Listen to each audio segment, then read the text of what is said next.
holders of the photos, sketches, and other images and material used in this book, this has not always been straightforward or easy.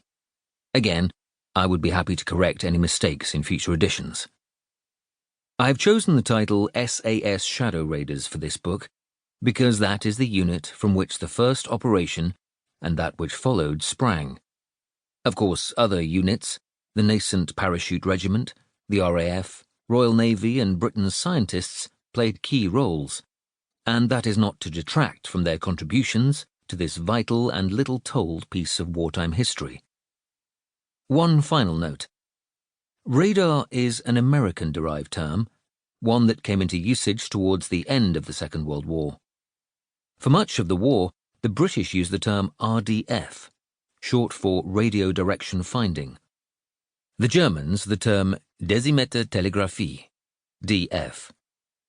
Radar was a useful, palindromic word that tripped more easily off the tongue. It stood for, and stands for, radio, detection, and ranging. It fell into common usage and is the term I have used throughout this book. Preface. In the summer of 2018, I was invited to speak at the Malvern Festival of Military History.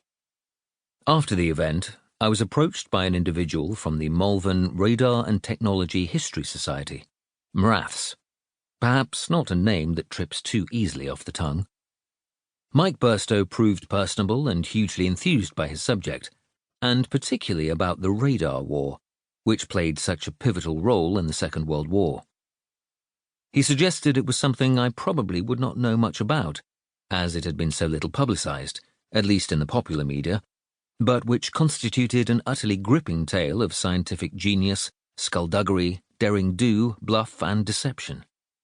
As it happened, I'd long been fascinated by the Bruneval Raid, or Operation Biting as it was codenamed at the time, a snatch-and-grab mission by a few score men to seize a piece of war-winning Nazi technology, the Wehrmacht's mysterious paraboloid radar.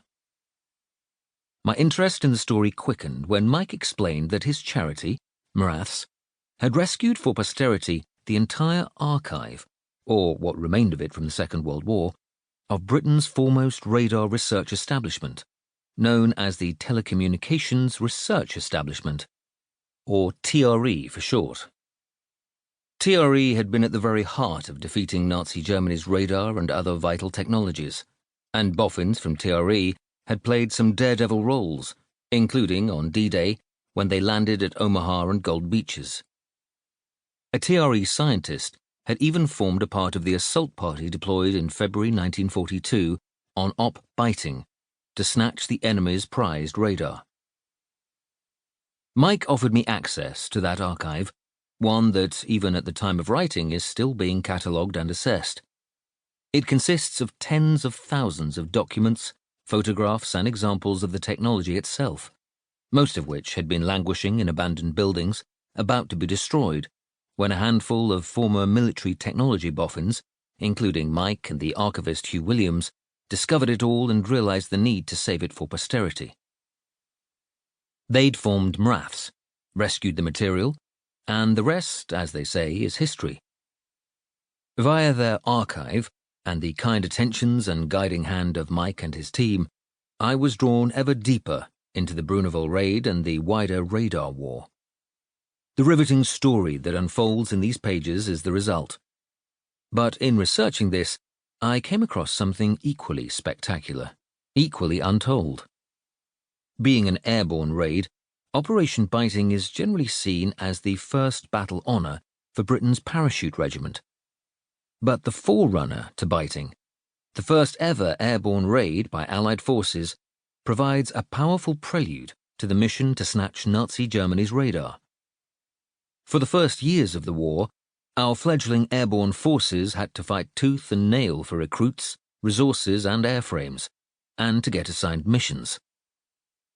Assailed on all sides by naysayers, doubters, and detractors, they would not have succeeded without Winston Churchill's dogged backing.